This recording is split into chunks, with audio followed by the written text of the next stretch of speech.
इस घटना के बाद हर एक लड़की के मन में डर बैठ गया है कि क्या मतलब इंसान ट्रैवल कर सकता है, एक लड़की अकेले ट्रैवल कर सकती है। इंडिया के हर एक पर्सन के लिए बहुत ज़्यादा शर्मसार होने वाली बात है। वीडियोस वायरल हुए तब जाके तो ये मैटर हाईलाइट हुआ, वरना तो ये मैटर कब का दब गया होता। 800 से 1000 लोगों ने तमाशा देखा है बस, और कहीं ना कहीं इस रेप के हिस्सेदार वो भी हैं। क्या कहना चाहिएगा इसके बारे में? ये बहुत बुरा है। मतलब लोग तब तक नहीं सोचते हैं जब तक उनके घर पे नहीं होता है, और जब होगा तो यही बोलेंगे कि अगल बगल वाले कहाँ थे। विमेन सिक्योरिटी एक बहुत बड़ा मुद्दा है, और आज के डेट में लड़कियां सिर्फ घर नहीं बैठ सकती, उन्हें ट्रैवल करना पड़ता है, उन्हें बाहर जाना पड़ता है पढ़ने के लिए, जॉब के लिए। और इस एस्पेक्ट में ऐसी ऐसी घटनाएं जब सामने आती है तो सिर्फ पेरेंट्स ही नहीं, वो लड़की भी खुद डर जाती है।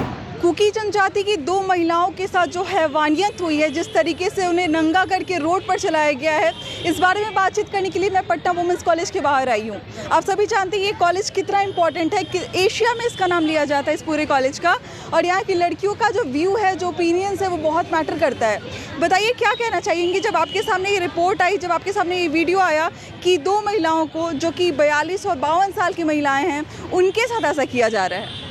स्पेशली ये शॉकिंग इसलिए था क्योंकि ये बहुत पहले घटना घटित हुई है, 3 महीने हो चुके हैं, और उसके बाद फिर आज जाके क्योंकि वो वायरल हो रहा है तब जाके वो मैटर हाईलाइट होता है। ये बहुत ज़्यादा सेंसिटिव केस है। मतलब मीडिया हर एक चीज़ वायरल हो तभी क्यों एक्शन ज़रूरी है? क्यों नहीं वो जिस दिन हुआ है, जिस टाइम हुआ है, उसी टाइम एक्शन लिया जाना चाहिए? मतलब उसको कोई रोकने वाला भी नहीं है। प्रॉब्लम ये हो रहा है तो लोग देख रहे हैं भीड़ बना। 800 से 1000 लोगों ने तमाशा देखा है बस, और कहीं ना कहीं इस रेप के हिस्सेदार वो भी हैं। क्या कहना चाहिएगा इसके बारे में? ये बहुत बुरा है। मतलब लोग तब तक नहीं सोचते हैं जब तक उनके घर पे नहीं होता है, और जब होगा तो यही बोलेंगे कि अगल बगल वाले कहाँ थे। आप खुद कहाँ हैं? मतलब क्वेश्चन ये रेज होता है ना कि तुम खुद कहाँ हो जब दूसरों के साथ ये हो रहा है। किसी के भी घर पे ये हो सकता है, किसी के साथ। खुद एक महिला ने जन्म दिया जिसके घर पे भी कोई माँ बहन बेटी होगी, उसने ऐसा काम किया है, और एक नहीं बल्कि 800 से 1000 लोगों ने ये काम को अंजाम दिया है। कितना शर्मनाक है ये बात, जो जब ये वायरल हो रहा है न्यूज़, जिस तरीके से वीडियोज़ वायरल हो रहे हैं। बहुत ज़्यादा हर एक, इनफैक्ट इंडिया के हर एक पर्सन के लिए बहुत ज़्यादा शर्मसार होने वाली बात है, क्योंकि ये मैटर हाईलाइट होता है अब जाके एक पर्सन, वो भी एक पर्सन का अरेस्ट। आई थिंक वो बहुत ज़्यादा ये है कि मतलब इंसान डाइजेस्ट नहीं कर सकता। ये पहले इतने पहले घटना घटी है तो लोग देख रहे थे, कुछ किया नहीं गया, अब जाके वो वायरल हो रहा है। मतलब विमेन कहाँ है? हमारी प्रोटेक्शन कहाँ है? प्रॉब्लम ये है। इतनी बड़ी बड़ी बातें होती हैं सरकार की तरफ से, वुमेन एम्पावरमेंट के बारे में बातें होती है, सिक्योरिटी के बारे में बातें होती है, कहा जाता है बेटी पढ़ाओ बेटी बचाओ। क्या ऐसी स्थिति में बेटियां पढ़ेंगी और आगे बढ़ेंगी? एग्जैक्टली। विमेन सिक्योरिटी एक बहुत बड़ा मुद्दा है, और सिर्फ ये केस नहीं है, हर एक केस, चाहे वो रेप केसेस हो, चाहे वो किसी भी तरह का असॉल्ट हो, वो बहुत गलत है। और नहीं लगता कि हमारे साथ कुछ हो जाए और कहीं मीडिया हमारे पास ना आए तो हमें जस्टिस दिलाने वाला इस दुनिया में कोई नहीं है? नहीं, सही में कोई नहीं है, क्योंकि ऐसा तो है कि उस पर्टिकुलर एरिया में कोई पुलिस नहीं होगा, कोई जुडिशियल केसेस नहीं बन रहे होंगे, लेकिन वो लोग नहीं थे उस टाइम पे, नहीं एक्शन लिया गया, जो कि बहुत गलत है। ये 3 महीने हो चुके हैं और अभी तक वो लोग फ्री घूम रहे हैं। जो 2 महिलाओं के साथ ये चीज़ हुई है, जो ये घटना को, जिस घटना में ये 2 महिलाएं आपको दिखाई दे रही हैं, उनमें से एक ने कहा था कि पुलिस ने खुद ही इनको सौंप दिया। जो भीड़ इनके सामने आई थी, उन्हें भीड़ ने नोचा नहीं था, उन्हें पुलिस वालों ने भीड़ को सौंप दिया था। क्या पुलिस का ये काम बनता है सिक्योरिटी की जगह पे वो महिलाओं को ही वापस दे दें? वहाँ के जो लोग हैं जो सेफ्टी के लिए उनके पास थे, उनको सौंप दें भीड़ के सामने? कानून का अपना एक ये रहता है, प्रोटोकॉल रहता है का केसेस हैंडल करने का, और ये पब्लिक को सौंप देना, वुमेन को सौंप देना कि हाँ अब आप जो करना है, ये कोई ये नहीं है। हर एक चीज़ का एक रूल होता है, रेगुलेशन होता है, लेकिन मणिपुर के इसमें ना रूल ना रेगुलेशन, चाहे वो प्रोटेस्ट हो, चाहे लड़कियों के साथ रेप हो, या फिर न्यूडिटी टाइप वीडियोस वायरल करना हो। इनफैक्ट वीडियोस वायरल हुए तब जाके तो ये मैटर हाईलाइट हुआ, वरना तो ये मैटर कब का दब गया होता। उन लड़कियों के ऊपर क्या बीत रही होगी जो जिंदा तो हैं लेकिन इनके वीडियोस अभी लगातार वायरल हो रहे हैं, जिनके साथ ऐसा काम किया गया है? क्या उनके पास वो आत्मविश्वास और आत्मसम्मान बचा होगा कि वो सामने आके नज़र मिला पाए किसी से भी? नहीं, मतलब अगर वायरल भी हो रहा होगा तो बहुत सारे लोग अब भी ऐसे होंगे जो बोलेंगे वो लड़की ही कुछ की होगी।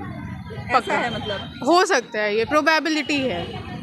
लड़कियों के ऊपर ही प्रश्न चिन्ह डाले जाएं। मतलब अगर ये चीज़ बैडली कुछ वायरल होता है, ऐसे कोई अगर एक्सीडेंट करती है तो वो बहुत अच्छे से फ़नी वे में वायरल कर दिया जाता है, तो ये सब क्यों नहीं होता है फिर? अगर वायरल ही करना तो ये इतना लेट ही क्यों है? 3 महीने में क्या मणिपुर से कोई आया ही नहीं है? मणिपुर में बीजेपी की सरकार है और हमारे मोदी जी बीजेपी के मुखिया इंडिया भी लीडिंग गवर्नमेंट चल रहा है, तब भी ये स्थिति है। मंत्रालय में भी स्मृति ईरानी का नाम है, महिला विकास मंत्रालय में उनका नाम है। एक महिला होने के नाते उनका अभी तक बहुत बड़ा स्टेटमेंट नहीं आया, कोई बड़ा स्टेप नहीं लिया गया। क्या हम लोग सुरक्षित महसूस करेंगे आगे कभी निकलना हो, हमें कहीं जाना हो, कोई सोलो ट्रिप पे जाता है, कोई घूमने जाता है, क्या उसको हिम्मत आएगी कि वो 7 सिस्टर्स वाले एरिया में वो कदम भी रख पाए? बिल्कुल नहीं। इनफैक्ट सिर्फ वो जगह ही नहीं, इस घटना के बाद हर एक लड़की के मन में डर बैठ गया है कि क्या मतलब इंसान ट्रैवल कर सकता है, एक लड़की अकेले ट्रैवल कर सकती है। और आज के डेट में लड़कियां सिर्फ घर नहीं बैठ सकती, उन्हें ट्रैवल करना पड़ता है, उन्हें बाहर जाना पड़ता है पढ़ने के लिए, जॉब के लिए। और इस एस्पेक्ट में ऐसी ऐसी घटनाएं जब सामने आती है तो सिर्फ पेरेंट्स ही नहीं, वो लड़की भी खुद डर जाती है कि आगे क्या होगा, सब सही होगा कि नहीं होगा। तो ये सो कॉल्ड डिजिटल हम भारत जो बना रहे हैं, जो डिजिटल भारत बनते जा रहा है, जिसका परिणाम ये आ रहा है कि जब कोई इंसिडेंट कहीं पे बहुत ऊंचे स्तर पे हो जाता है और जब वायरल होता है तब जाके नेताओं का जो ध्यान है वो उसकी तरफ जाता है। ये मैं कहूँगी कि ये डिजिटल भारत का जो है वो एक सफलता नहीं है, बल्कि ये विफलता मानी जाएगी। और कहीं ना कहीं इसका बहुत बड़ा जो खामियाजा है वो बहुत सारी महिलाओं को भुगतना पड़ रहा है या फिर आगे भी भुगतना पड़ेगा। ये एक लड़की के बारे में बात नहीं है, क्योंकि एक लड़की की कहानी हमारे सामने आ गई तब हम जानते हैं। ऐसी बहुत सारी लड़कियां हैं जो गांव-गांव में रह रही हैं, उनके साथ गलत हो रहा है, उनके साथ रेप हो रहा है, उनको असॉल्ट किया जा रहा है, लेकिन उनके पास वो हिम्मत और आवाज़ नहीं है, उनके पास मीडिया अटेंशन नहीं है जो उनके वीडियोज़ को और फोटोज़ को या फिर उनकी आवाज़ को वायरल करा पाएगी। बहुत दुर्भाग्य के साथ हमने इस वीडियो को बनाया है और बहुत अंदर से बुरा फील होता है जब ऐसी बातों पर ऐसे मुद्दों पर बात करनी पड़ती है या फिर ऐसे सवाल करने पड़ते हैं या फिर ऐसे ओपिनियंस लेने पड़ते हैं। क्योंकि जहाँ पे कहा जाता है बेटी पढ़ाओ बेटी बचाओ, बेटियों की ये दुर्दशा रही तो शायद आगे बेटी को जन्म देने में मतलब लोग सोचेंगे कि खैर बच्चा ना हो लेकिन बेटी भी ना हो।